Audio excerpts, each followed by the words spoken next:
За та хүнд энэ бороотой бас үертэй өдрийн мэндийг хүргэе. Эх орны нийслэл Улаанбаатар хотын төв талбайгаас мэдчилж байна. Тэгээд CCC агентлаг Ирланд улсад ажиллаж сурахтай холбоотой нэгдсэн мэдээлэл өгөх уулзалтыг бол удахгүй зохион байгуулах гэж байна Улаанбаатар хотноо.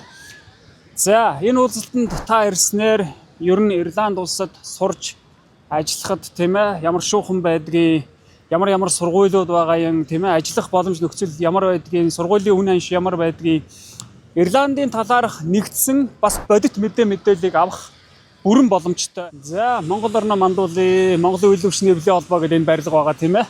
Энэ барилгын араар яваад оронгууд тэнд одоо та бидний сайн мэдэх өглөөний гудамж гэдэг байгаа тийм ээ. За ингээд талбайгаас 5-10хан алхаад өглөөний гудамжинд хүрээд ирсэн байгаа. Тэгээд бидний энэ уулзалт бол энэ өмнө харагдаж байгаа. Оршил гэдэг энэ сайхан зоогийн газар бол ресторан бол болгож байгаа. Та ирээд кофе уунгаа, эсвэл цай уунгаа тийм ээ. Цогц мэдээллийг нэг дороос авах энэхүү боломжийг битгий алдаарай гэж уриалмаар бас таныг энэ уулзалтанд урьмаар байна.